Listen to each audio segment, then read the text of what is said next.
Good morning, everyone.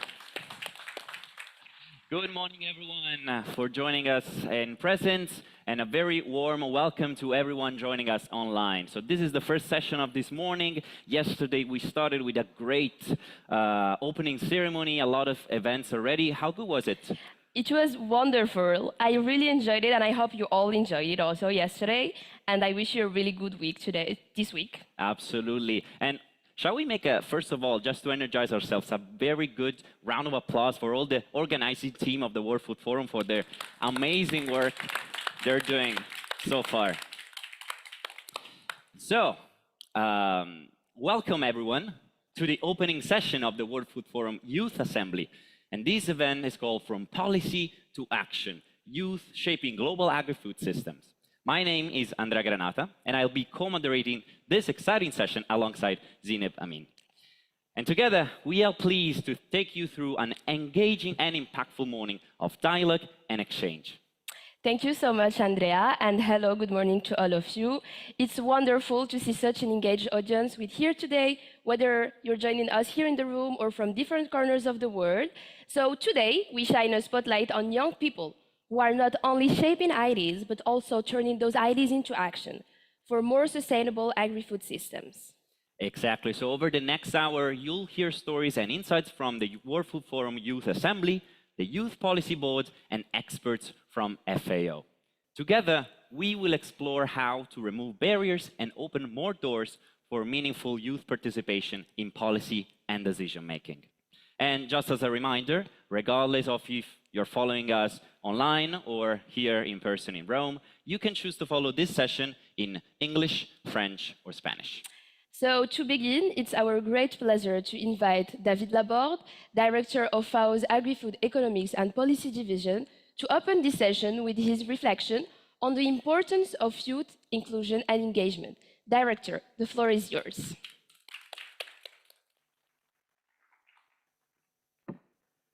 Thanks a lot.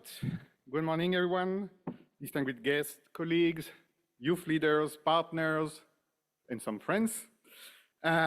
It's a pleasure to open today's session. I would like to thank the World Food Forum Global Youth Initiative for all their work, not just organizing this session and inviting me, but also providing this opportunity for youth leaders to drive the agri-food system transformation that we need. That needs, but not only youth people. But I really want to emphasize the fact that the challenges we face today in this question of agri-food system transformation is really an intergenerational issue. If we do not provide the good nutrition to people, the good diets, you will pay this price all your life. Every mistake we make in terms of natural resource management, about overexploitation of water, or actually loss of biodiversity, is something that will be carried out over generation. So that's what we need to foster all the energy today. Now, fostering energy needs a bit of organization and coordination. And that's what we want to do, and what we have started with the World Food Forum in 2021. And at the core, the Global Youth Action Initiative was there. And it's critical to harness both the energy, the idea, the passion of youth and youth leaders. But if you want to change the world, you need a few things. You need to be focused, you need to be dedicated, and you need to be organized. And that's where I want to say a few words about how you get there. So of course we have this initiative. But central to the work, you have the World Food Forum Youth Assembly, where as a platform, it's empower youth people from all origin to feed policy discussion and action. And when I say all origin, it's very important because you want to bring young farmers, and when you are farmers, you are entrepreneurs, okay? So young entrepreneurs from the farming sectors, from the full agri-food sector, the parliamentarian, the civil society, the indigenous group, the academia, and through the Youth Assembly, we can make sure that we have this overall participation and inclusivity and representativity. And it's not just a word, okay? Because as you know, we have a lot of things to do, and we need to do it together. if you want to fail in this, there is basically a recipe, okay? If you want to not change the situation today, you first say, there is no problem. We call it the denial, okay? Then you are going to be divided. Instead of trying to focus on what brings you together, you are going to focus on what makes you different. And that's a big solution for inaction. Then you are going to be distracted, okay? You will think that, oh, my idea is just the thing that everyone should care about. Or this technology is going to solve all the problem. No, keep focused, keep together. And maybe the main fear we have today is actually doomism, thinking that you cannot change things, that is too late. And this 4Ds is the recipe for the fifth one, the disaster, okay? So as together, as organized, you want to change this and you want to get focus. And actually, you know, moving from these negative Ds to the good one, that I will say, the do things, we need policy and we need to translate them into actions. Now, when you are going to take actions, it's also important to be informed, to be evidence-based. And when you have all this energy as youth leaders, you also want to build on FAO, 80 years of experience in agri-food system. So you are here to make the world better, but you have to start from something. You have to learn from the knowledge accumulated in this house for 80 years, the good thing, the bad things, because we learn also from mistake, and then you can contribute. And what I hope to see this morning, but I am sure it will happen, we will see a lot of good discussion, we will see a lot of good contribution, and we will see how we bring ideas into action by shaping policies that actually is how we live together, okay? You know, we want a system of rules, of principles that help us to be coordinated, and that's why policy making is not a bad thing, it's a good thing. Thank you.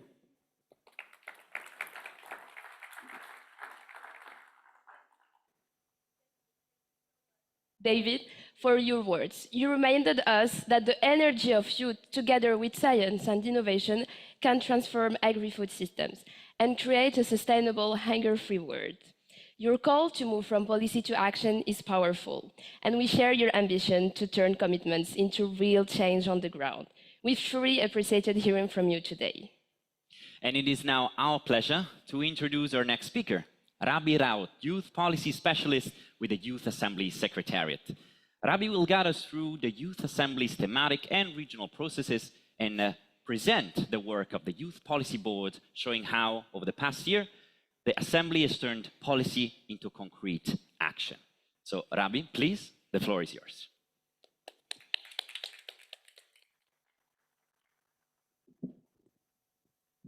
Thank you, Andrea, for the floor, and thank you, Zine, for setting the scene on that. Good morning, distinguished guests, esteemed colleagues, partners, and fellow youth leaders. We are here today to discuss moving from policy to action. But for action to be lasting and effective, it must be inclusive. And this brings us to a critical question. Where are the architects of our future in this process? The World Food Forum Youth Assembly operates on a fundamental belief. Young people are not just a stakeholder group to be consulted, but essential partner to be empowered.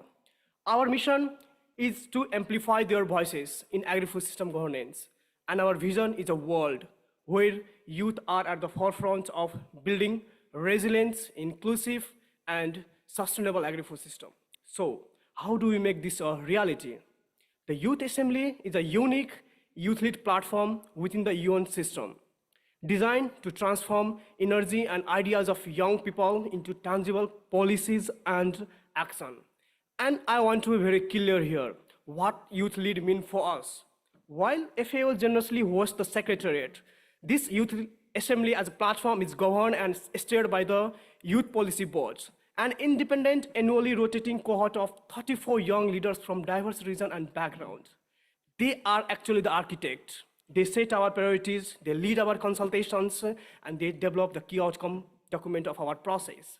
This is how we ensure we move beyond tokenism to genuine co-leadership. This leadership is based on powerful dual-track process. First, our thematic consultations, which dive deep into most critical topics of agri-food system. This year, we are focused on 10 key themes, from biodiversity to nutrition to water management, ensuring the youth insights are fed directly into major intergovernmental process. And second, our regional consultations ground this work in our local reality. For example, this year, regional efforts of Youth Assembly directly inform the Youth Declaration for the UNFSS+4 stocktake. The most powerful outcome of this structure that the Youth Assembly is Global Youth Action Plan for 2025 to 2026. This action plan is led by the Youth Policy Board, and this is the first ever youth-driven blueprint that translates our collective policy priorities into concrete, actionable steps, and it is our strategic framework for tangible change on the ground. And none of this happen in isolation. We are a multi-stakeholder hub.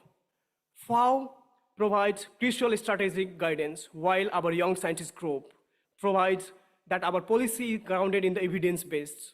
And there is our diverse community, from young farmers and indigenous leaders to the Youth Assembly partner organizations and our national youth chapters. Ensure that a wealth of perspectives shape our work. This is a collaborative model, our force multiplier. And in summary, the Youth Assembly is more than just a platform. It is a proven model for meaningful youth engagement. And our ambition is clear and unwavering: to institutionalize the Youth Assembly as the main youth consultation platform globally, ensuring that youth voices of the next generations have a sustained, powerful, and permanent seat at the table where the future of our agri-food system is decided. We are not here to shape the policy. We are here to co-create the future system with all together. Thank you. Thank you so much, Ravi. You gave us a clear picture of the Youth Assembly's processes and highlighted how the Youth Policy Board is helping us to turn policy into real action. And we now move to the next part of our program, the World Food Forum Youth Policy Board's outcomes and actions. In this segment, we will learn how the Youth Policy Board has been influencing policy and driving change in 2025, with concrete examples from the Youth Assembly's thematic processes on biodiversity, bioeconomy, and fisheries and aquaculture. To present these inspiring outcomes and actions, it is my pleasure to invite 4 of our remarkable Youth Policy Board members to join us on stage. So please welcome Siobhan Brown, the Youth Policy Board Thematic Lead for Fisheries and Aquaculture, Alexandro Tataridas, the Youth Policy Board Thematic Lead for Biodiversity, Tokelo Shai, the Youth Policy Board Thematic Lead for Bioeconomy, and Valeria Morales, the Youth Policy Board Thematic Lead for Nutrition. So welcome everyone, and the floor is yours.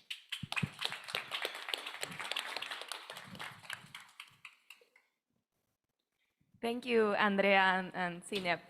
So to begin, you must be wondering, who are the Youth Policy Board? The Youth Policy Board is comprised of 34 young changemakers from all over the world, representing 6 regions: Africa, Asia, the Pacific, Europe and Central Asia, Latin America and the Caribbean, Near East and North Africa, and North America. We cover a wide range of thematic areas, from bioeconomy and biodiversity to young women's empowerment and water management. And this year, I have the privilege of representing the newly created area of nutrition. My colleagues here represent other areas, which they will explain more about later. So, what does the Youth Policy Board do? At the heart of our work is making sure youth voices are heard.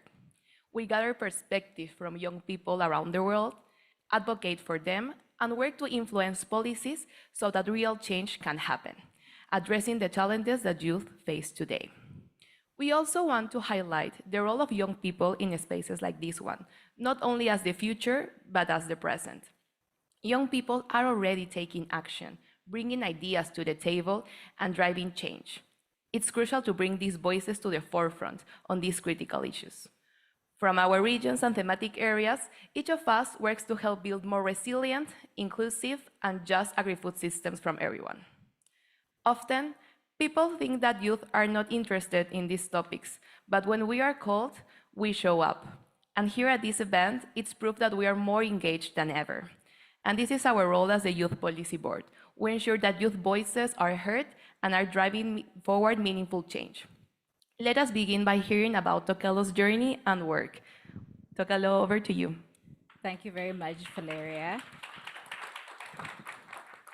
Thank you very much, Valeria. And as you rightly say, it is our role as the Youth Policy Board to ensure that youth voices are heard and driving meaningful change. And this is exactly what we've been doing within the bioeconomy thematic area. So we began our work this year by convening a global consultation with over 150 young people on the potential development of a multi-stakeholder partnership on bioeconomy with the support of the FAO's Office of Climate Change, Biodiversity and Environment. This was in recognition that despite the contributions of youth, we often find ourselves on the sidelines of these multi-stakeholder partnerships. And even if we are involved, the extent of our involvement is often not valued, emphasizing the sentiments that came out yesterday around tokenism. So the objective of our consultation session was to ensure that we are involved from the onset of these processes, and that our perspectives helped shape and inform the establishment of the multi-stakeholder partnerships. The discussions were centered on input and insights from youth on the gaps and opportunities that the potential multi-stakeholder partnership on bioeconomy should prioritize. There are quite a lot of insights, and these are detailed in our youth statement that is published on the World Food Forum Youth Assembly resource page. And I'd encourage you all to go have a look if you haven't had a chance to look at it. But at the core of the discussions was this understanding that the bioeconomy is not just about biomass, but about what we value, how, and for whom. So the current discourse in bioeconomy often frames inclusivity through the lens of economic and environmental value, emphasizing market growth and opportunities around innovation, resource efficiency, and ecological sustainability. And while these elements and areas are critical, they often overshadow the deeper interrogation of the bioeconomy's societal value, essentially the potential to foster inclusive development and reshape power dynamics. And so it is not surprising that the core principles that the youth proposed for this multi-stakeholder partnerships were centered around this concept of inclusive value. That meaningful collaboration within the partnership is based on three principles. One, that it is redistributive, shifting power and resources through co-designing programs, co-authoring strategies, and co-owning outcomes. That it is relational, built on trust, reciprocity, long-term engagement rather than extractive consultation. And finally, that it is responsive, adaptive to emerging youth priorities, technologies, cultural or local context. And some of the areas mentioned around how these principles can be operationalized included increased awareness and education for understanding the bioeconomy across regions, addressing training and skills gaps through targeted skill development and technical support, and expanding access to resources and funding by reducing bureaucratic barriers to youth-led initiatives. And there were so many more recommendations that were highlighted, but I wanted to emphasize on these three in particular, because these are the areas that we will be focusing on in the coming months within the bioeconomy thematic area. So we will be leveraging our network within the World Food Forum, and also looking to work with all of you present here today to make sure that these priorities areas are advocated within policy spaces. We are continuing to work closely with the FAO's Office of Climate Change, Biodiversity and Environment on the evolution of the multi-stakeholder partnership on bioeconomy, and we plan to host technical and knowledge-sharing dialogues that will culminate in recommendations and priorities to be presented at the upcoming FAO Technical Committee meetings and the Global Bioeconomy Summit in 2026. So in closing, I'd like to send out an invitation to any of you working in these areas to further explore synergies and leverage our collective efforts to advance a sustainable and inclusive bioeconomy. So thank you very much, and I'll hand over to my colleague, Alessandro. Thank you very much, Tokelo. I think that you mentioned increased awareness, and this is one of the topics that we're focusing on in the biodiversity thematic area too. This year we focused on strengthening the capacity of youth, and trying to develop recommendations and feed them into policy making spaces and processes in order to accelerate the integration of biodiversity into the agri-food systems transformation. This was our first goal. So we focused on two key FAO initiatives. The first was the cross-cutting initiative on biodiversity for food and nutrition, and the second was the agri-food systems within the national biodiversity strategies and action plans, or simply called the NBSAPs. So for the first output of our biodiversity thematic, we had a capacity development session on the nexus zone of biodiversity for food and nutrition in collaboration with the nutrition thematic, and Valeria, the food and nutrition division, the ESN of FAO, and our partner organizations, the Global Youth Biodiversity Network Gibbon and the International Forestry Students Association. And we were very happy to have over 250 youth participating in these sessions and providing key recommendations for the implementation of this initiative. In particular, they proposed two main recommendations. The first was to strengthen research on the drivers of food, biodiversity, and nutrition linkages, focusing on consumer behavior and its influence on farming practices. The second was the promotion of coherence among and across the biodiversity, agricultural, and nutrition policies. And we go to the third one, which was the provision of viable livelihoods to youth people related to biodiversity conservation and restoration, in particular for rural communities. And finally, they prioritized education as the foundation for awareness. The second output we had this year was a global survey on biodiversity for food and nutrition in collaboration with the technical division, the ESN. This is ongoing, so we invite you to go there and give us your feedback, engage with us. And as the analysis is still ongoing, we will just share some preliminary findings with you today. So based on the analysis, we think that youth highlight many challenges related to biodiversity loss, and they report changes in their diets. Some of them are related to more diverse and healthy food choices, but unfortunately, most of them are related to even more deteriorating conditions in the agri-food systems due to loss of indigenous and native species, urbanization, climate change, deforestation, loss of functional diversity, and also unsustainable practices like monocropping. But I would say one of the most important that we currently face is the loss of traditional knowledge. So youth response is summarized into two main actions. The first is the promotion and the adoption of the cultural, economic, and nutritional values of traditional crops, foods, and diets. And the second is the advocacy for sustainable farming practices in many different farming systems. Finally, the third output was an online capacity development session in order to integrate biodiversity into agri-food systems and biodiversity into the national strategies of the member states. In collaboration with the Office of Climate Change, Environment and Biodiversity, OCB, and other partners, Agroecology Coalition and BioVision, with a very specific target. And this was the collection of youth-driven concrete priorities that fit into national and global biodiversity dialogues. So around 300 youth across the world actively contributed to that session, and they gave a very clear message. We need to support and we need to advocate for youth and youth-led initiatives on healthy and diverse diets, biodiversity conservation and restoration, financing, literacy and training, agroecology, and sustainable agriculture. So this process will continue in the lead up to COP17 in Armenia next year. And we want to bring the youth perspective forward with all these sessions. So to sum up, our priorities include a variety of different targets, from biodiversity mainstreaming and food and nutrition to the role of youth in the policy arena. With that, thank you, and I'm handing over to Sevon. Thank you, Alexandros. Well, wonderful work from me and my team here. This is no AI, I tell you, this is not AI.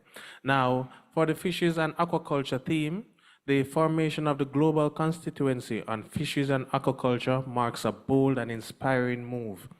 The constituency is a dynamic platform empowering young leaders worldwide to drive ocean management and secure resilient fisheries for future generations.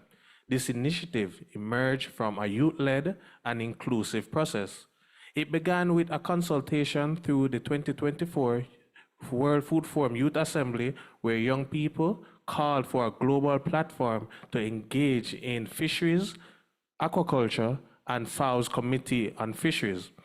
The constituency was officially launched during a dedicated youth-led side event at Kofi 36 last year, organized by the World Food Forum. This process continued with an online consultation in May of this year, where over 300 youths were engaged, shared experience, and set the priorities. A second youth-led event followed at the UN Ocean Conference in June 2025, co-hosted by FAO and the Kingdom of Norway. These events led to the creation of a steering committee shaping the constituency's manifesto, which you will learn more about this year, which includes the activities for Kofi 37 and beyond. In May of this year, we hosted the virtual youth preparatory consultation on ocean sustainability. This consultation was focused around 3 areas. 1, effective management, capacity building, and data and science. The effective management session highlighted a range of critical issues and strategies regarding youth engagement in managing fisheries, aquaculture, and aquatic spaces. The problem of regulatory overlap was reinforced, which is especially evident in countries where different regulations apply to different areas of marine and fisheries sectors. The group also raised concerns over fragmentation in advocacy efforts. The capacity development discussion focused on how to equip youth with real-world skills like communication, teamwork, and translating their knowledge into trusted evidence. A key challenge raised was that young people often lack first-hand experience in fisheries and aquaculture sectors, which affects how their knowledge is perceived and trusted. The data and science session focused on how young researchers can play a critical role in promoting sustainable fisheries and aquaculture, with particular emphasis on community engagement, technology, policy translation, and youth inclusion. A key insight was that the importance of conducting community-based surveys to assist and understand local systems before taking action.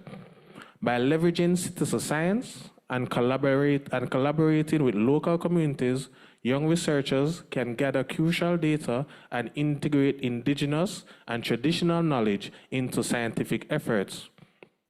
Through systems approach should be pursued through ecosystem-based thinking, moving beyond isolated indicators to consider the full ecological, social, and economic context. Since the completion of the consultation, these inputs were drafted in the Global Constituency's manifesto, which will serve as the initiative implementation guide on the ground and will be implemented through activities such as needs assessment, policy consultation, open dialogue, advocacy and capacity development, knowledge sharing, partnership and mobilization, and my favorite, develop grassroots implementation strategies. This global constituency is being driven by real-world, purposeful, and efficient tools for young people to mainstream their voices into national and global platforms. And you can read more about it through the QR code at the back. Yes, it's right there. Now, back to our lovely moderators. Thank you so much, Valeria, Tokelo, Alexandros, and Chevron, for showing us how youth can turn dialogue into policy and policy into action. Your example, from biodiversity and bioeconomy to fisheries and aquaculture, illustrate both the range of your work and the dedication behind it. You've also shown how collaboration across regions and teams can move beyond discussion to create real, lasting changing in the ground. What a work. I say that we shall do another round of applause for our wonderful Youth Policy Board, please. Amazing, for real. But please now stay here, because to deepen this discussion, we now turn to expert reflections on what we have just heard from you. And our first perspective comes from Patrick Corbaoui, Senior Managing Director of McGill University's MA Gilliam Institute for Global Food Security. Mr. Corbaoui, so we invite you to share your insights and thoughts on how youth leadership can connect global frameworks with local action, and why placing young people at the heart of food systems transformation is so critical. So please, the floor is yours. Thank you so much. Good morning, everyone. It's such a pleasure and a privilege to come all the way from Montreal and Quebec, where FAO was first established back in 1945, and to be here with you guys today to celebrate the 80th anniversary of the FAO. And such also a privilege to have to be among all those young people. Honestly, I'm really proud of you guys. My friend Kazuki, thank you for the invitation as well. So if I want to reflect a little bit about the Youth Policy Board, usually, I was reading a bit about it like 2 weeks ago, and I found that something very interesting, that this board, it doesn't just produce documents, but leads ongoing year-round engagement, rather than just limiting interactions to annual flagship events. This helps sustain momentum, allows for continuous input and feedback.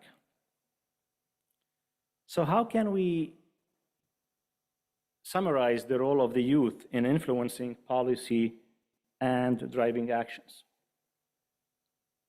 Youth people often bring new ideas, urgencies, and connectivity and creativity. They are more connected to realities. Indigenous youth, young farmers, rural youth. They are adapt more to using technologies such as social media, novel partnerships. The youth can also serve as advocates, holding governments and decision makers accountable. They can act as connectors as well, pushing integrated approaches.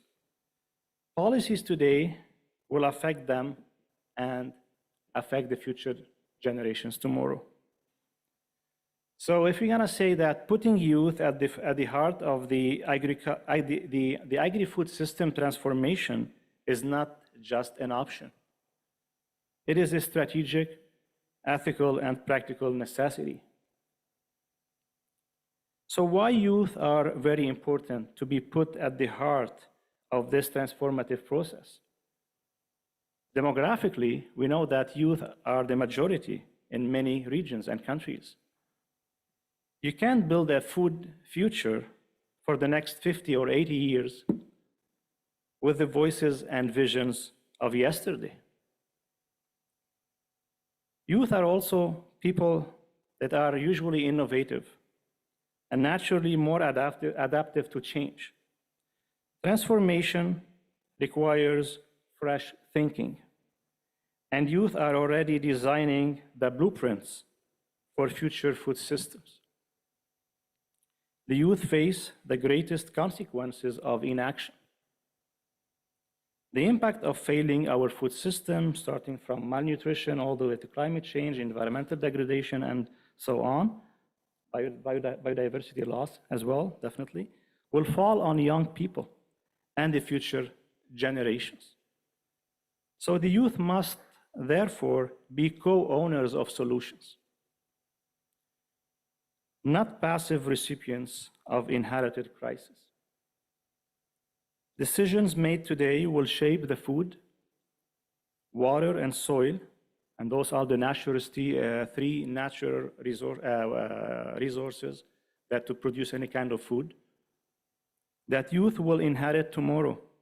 They must have a seat at the table now. And when I say table, I'm an agricultural engineer by training. I love geometry. I always recommend a round table, so it can be the same distance between different stakeholders. Local solutions require youth leadership. Youth aren't just demanding change. They are already building it often with minimal, if not zero support. Transformation without the youth is not only ineffective, it's also unjust. So justice means not only listening to youth, but trusting them with influence and authority. Sustainable transformation is also not a one-time event. It requires generational continuity. Youth aren't just stakeholders. They are the stewards of future systems. That their leadership today ensures resilience for tomorrow.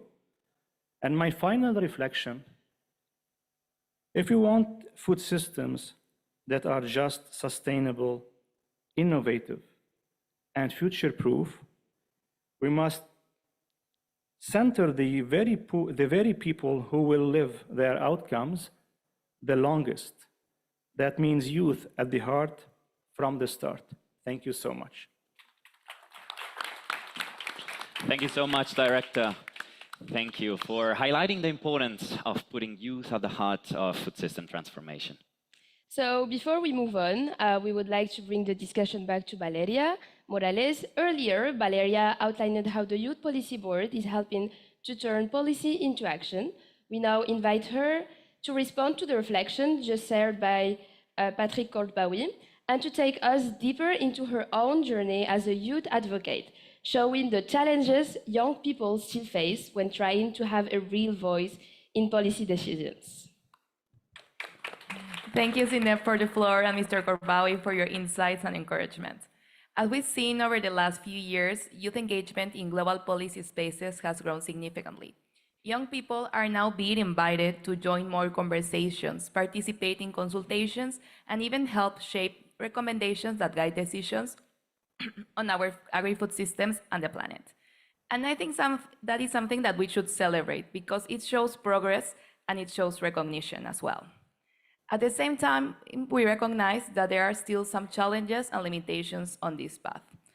Although there are more spaces than ever before for youth participation, these opportunities don't always allow every voice to have a meaningful impact. Youth perspectives need to be fully considered and acted upon in decision-making processes, and sometimes they are not, or at least not completely. We often ask about our ideas, our projects, and our dreams for the future. However, as I mentioned earlier, we are not only the future, we are the present. We are the ones who can act now to create a better tomorrow. Yet, when it comes to integrating these ideas into decision-making processes, they often do not move forward. And it's not because youth lack commitment or ideas. On the contrary, as Mr. Courtbaoui also highlighted, we are full of creativity, innovation, passion, and knowledge connected to our communities and our realities. So what we often need are genuine and inclusive spaces where our ideas are not only heard, but truly acted upon. And when I say youth, I mean the diverse youth that exists all around the world. Indigenous youth, rural youth, and other groups whose perspectives are sometimes underrepresented. These groups bring wisdom, traditional knowledge, and lived experiences that are essential for reimagining sustainable food systems. However, they are not always given the opportunity, and there are still too few spaces for them to participate in high-level decision-making. And sometimes even, although we hear their voices, we don't fully understand them because we lack of mechanisms to ensure that they feel comfortable expressing themselves fully in these spaces. And that's why, through the Youth Policy Board, we've learned that meaningful engagement is not just about participation, but it's about inclusion, representation, and ensuring youth perspectives are truly considered in decision-making. Our goal is turning conversations into collaborations, and events like this provide key opportunities to bring those ideas together, strengthen them, and ensure youth perspectives from around the world are included in shaping real actions and solutions. By connecting these efforts with broader discussions, we aim to ensure that youth voices translate into meaningful change.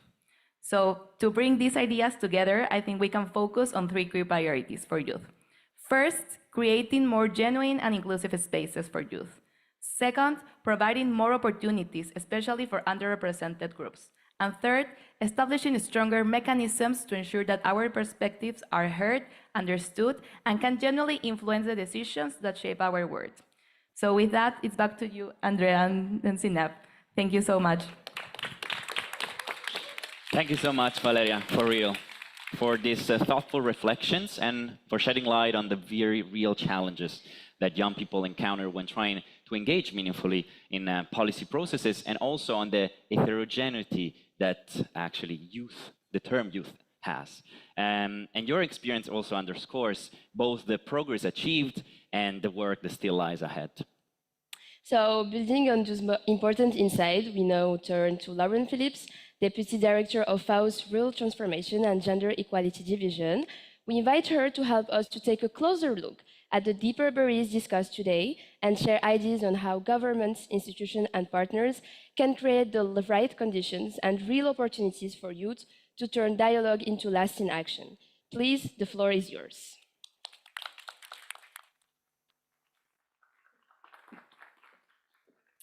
Thank you very much for the opportunity to comment. And I'm going to build on where Valeria ended and a little bit consider the variety of youth and the variety of experiences that they have. Most of the insights that I'm going to give you are coming from the Status of Youth in Agri-Food Systems report, which FAO published in July of this year. And I hope that the QR code is available. They told me they would put it up behind me, but I also left bookmarks for all of you to take in case it's not there. So I'll just start with a couple of statistics. 85% of the young people in the world, aged 15 to 24, live in low and lower middle income countries, and they are the majority of the populations in those countries, as Professor mentioned from McGill. Additionally, 44% of them work already in agri-food systems, and that's much higher than the number of adults that work in agri-food systems. And of course, we mean everything from farming and productivity all the way to the marketing, sales, and consumption of food, including the chefs that are being featured here during the World Food Forum. And that's higher than the percentage of adults that rely on agri-food systems, which really tells us that youth are at the heart of transforming agri-food systems, both because they are the majority and because they are already very dependent on livelihoods which come from agri-food systems. And I think this is true even in areas where youth populations are scarce, right? In some of countries which have gone further in their processes of agri-food transformation, young people may only be 10% or less of the population. We could think of countries in North America, Europe, or in East Asia. But even there, their dynamism and creativity is really important for transformation of rural spaces. So I want to talk about two things. First is agency, so building a little bit on what Valeria was saying. The World Food Forum and the Youth Policy Board are excellent examples of how to make sure that young people have agency, voice, and empowerment in policy conversations. But I also think we should reflect back on the fact that young people in rural areas, especially young women, youth with disabilities, indigenous youth, may be excluded from the kinds of spaces which allow them to build those skills and agency. And it's really important, therefore, to also invest in community organizations, cooperatives, where young people may not be included and welcome, to tie back the excellent work that all of you are doing at the global and national level on NDCs and other important policy documents to the very local lived experiences of marginalized youth. And so I think that focusing on collective action for young people is extremely important at the local level, but also acknowledging the way that transfer of skills between youth which have global experience and those that are in the local areas, or between generations, can be really important. And with the rest of the time that I have, I just want to emphasize another thing about the types of policies. I'm really interested in the thematic areas that you're working in. And I think you're doing an excellent job on making sure that young people have resilience to the kinds of shocks that we're facing, climate change. The work that we heard here about bioeconomy and biodiversity are very important. And there's something that's running through those thematic areas which maybe could deserve a little bit more space, which is employment policy.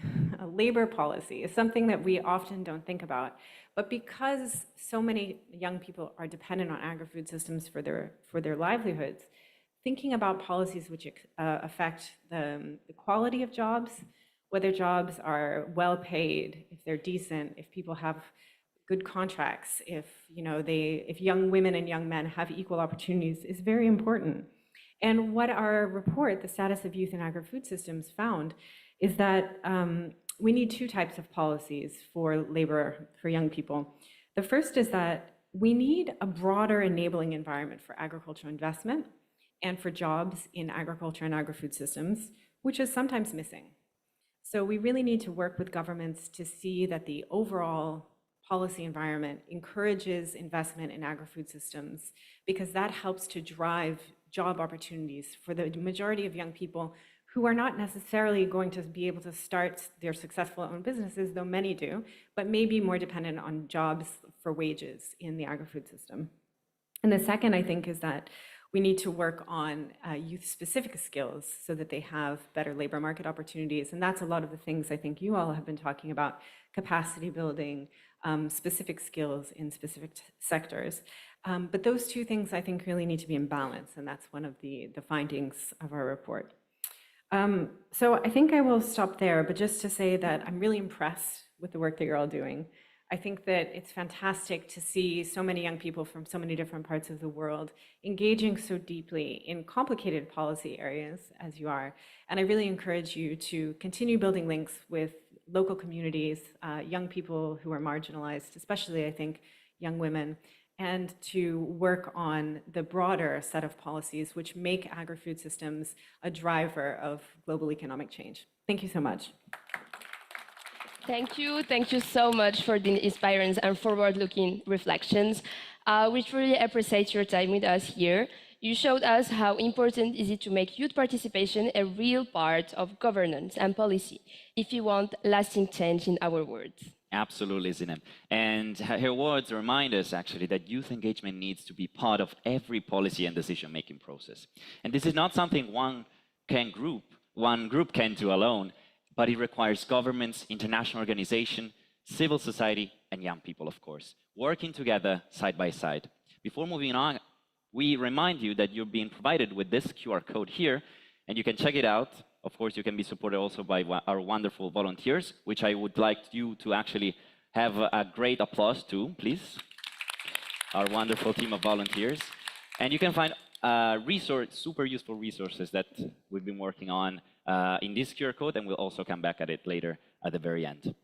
So building on this momentum, it is now our pleasure to introduce the next speaker, Corina Hawkes, Director of the Division of Food Systems and Food Safety at FAO. Director, the floor is yours. Thanks very much.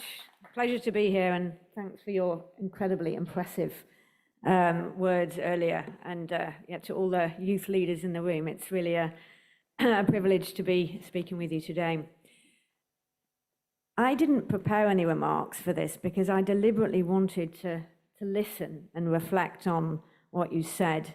But I will be making my remarks in the context of this document, which I also have cards with QR codes. If anyone wants one, come up to me afterwards, which was also produced in July of this year. And so when I was listening to you, I was listening for indicators of a systems approach. And I heard quite a few things. I heard you say the importance of being more relational and building trust. I heard about reshaping power dynamics and redistributing power. I heard about the importance of being more adaptive. That was from bioeconomy. From biodiversity, I heard the importance of greater coherence across policies, of the importance between connecting issues like biodiversity and nutrition. From the nutrition space, I heard the importance of more inclusive spaces, of greater opportunities for underrepresentation, for making sure that perspectives are fully understood and engaged with. From fisheries, we heard the importance of integrating knowledge from indigenous groups and others. And we heard about the importance of moving beyond isolated indicators to move towards, in fact, and you used the term, a more systems approach. So just think about those asks that you have, what you want in very practical terms for those topical issues. And then imagine going to advocate for these policies. You said you want your voices to be heard. You want to advocate your policies. And you encounter a bunch of people who are focused entirely on their own mandate and their own mission, who don't want to think beyond their own mandate. You encounter a bunch of researchers who are focused on the kind of knowledge and the kind of evidence generation where thinking about the problems, causes, and outcomes separately to others, because that's what's going to help them get published in their academic journals. But you go into governance spaces where you find that one bunch of people is talking about biodiversity, and the people talking about nutrition are in another meeting room somewhere across the hall or someone across the world. And in none of those spaces are they thinking about the power dynamics and the relationships in those spaces. That you get onto the ground and you're talking to people who are really implementing things. And they're saying, look, okay, so I'm doing one thing and they're doing another. And yeah, we might undercut each other, we might undermine each other, but that's not my business. And then you go and talk to the donors and the people with the money, and they say, look, we need to have short-term metrics so we can really see what impact we're having. And we don't want to coordinate with others because we have our own priorities.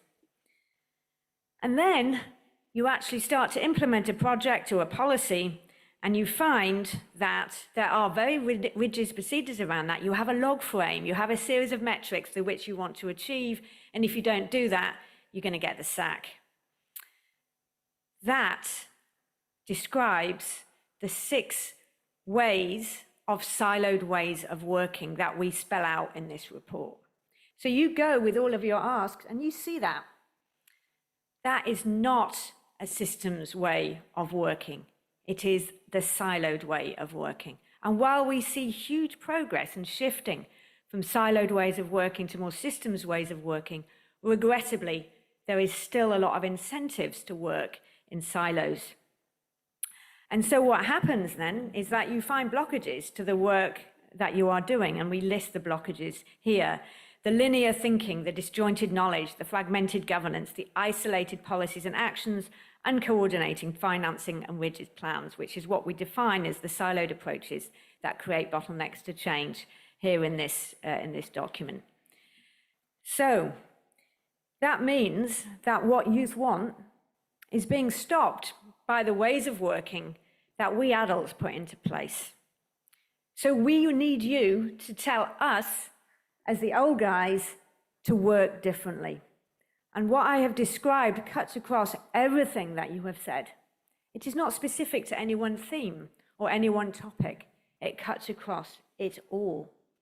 So I would argue that one of the key things that we need for agri-food systems transformation is to advocate and build momentum, not just for one particular topic or one particular way, but across the board, to build momentum to take this more systems way of working. And for young people to specifically point out where there are silos and issues of fragmentation which are stopping you from getting what you want. So we can build a movement and build a momentum around this shift from silos to systems. We want to move from a culture of disconnection to a culture of connection, which is what a systems approach is all about. So you are right to call for us as adults to do things differently. We must do things differently. And what I would call on for you to do is to call us out more often when silos and fragmentation and disconnection get in the way. Thank you very much. Thank you so much, for Real Director, for sharing your insights and experiences with us today. Your reflections have given us a lot to think about as we continue working together to build more sustainable and inclusive food systems. And on that note, as we move forward to the close of today's sessions, we are very happy to welcome Kazuki Kitaoka, Director of FAO's Office of Youth and Women, to take the floor. The director will share his perspective on how we can better support young people as they engage, innovate, and shape the sustainable agri-food system of the future. Please join me in welcoming him. Thanks. Oh, wow. Everybody's leaving when I'm coming. That's Thank you so much. And it's a bit hard to follow all of these interventions and my colleagues here making such smart remarks. So I'm not going to try to outsmart anybody here, which I couldn't as well. But perhaps just some reflections. There is a saying that is, it needs an entire village to raise a child. Everybody has probably heard that before. And if you think about this village, what is a functioning village? A functioning village, they have, perhaps they have a group of people who are doing daycare or perhaps organizing a school. Then there's probably also some people that are working on production of their food in this village.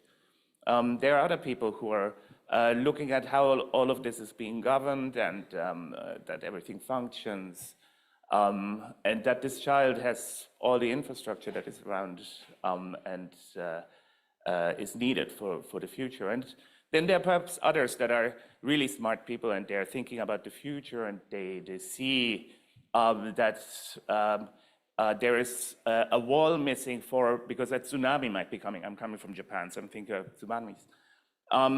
But so for a functioning village, you need all of this. And half of this village is young people. Now, any smart village would include this half of the population of the village to make the decisions about what's actually happening there. And that is essentially, perhaps in a very simplified way, what we have been talking about today and what these extremely smart, much smarter people than me are talking about in the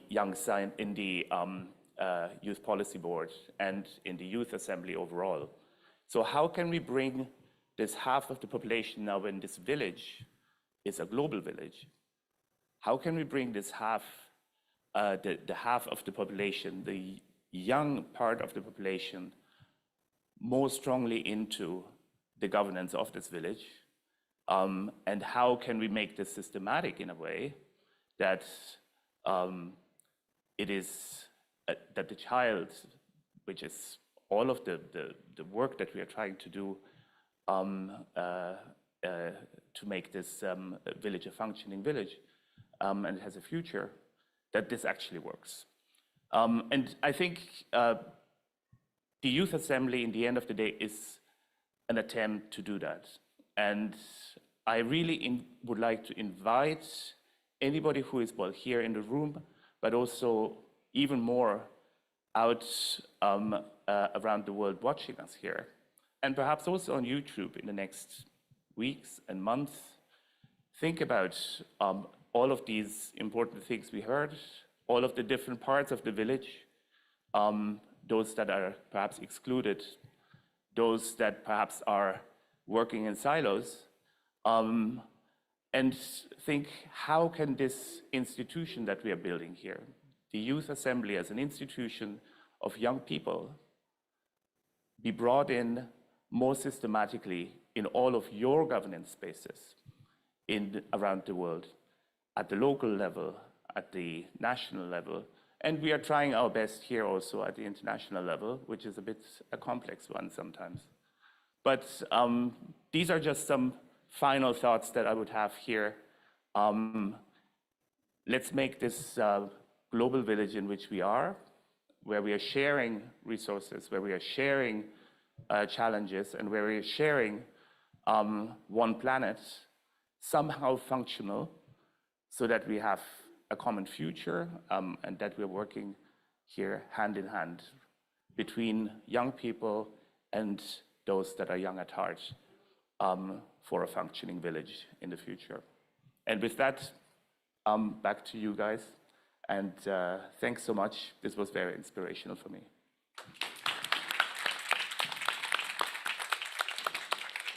Thank you so much, Director. What a way to close our session. Now, before we kickstart the rest of the week's Youth Assembly sessions, I request all of you to scan these QR codes here. As you can see, there's two. The first one, it's about the feedback you can give to this session, and you can use the code YM02. The other one is referring also to the one we spoke about before, and you can find all the youth assembly resources and the status of agri-food systems there. So I personally want to thank all of you for being here today, both in presence and online. I want to thank all our amazing panelists and experts that spoke today. I want to thank you, Zeynep, for being with me. And I really, and we really wish you a wonderful week ahead.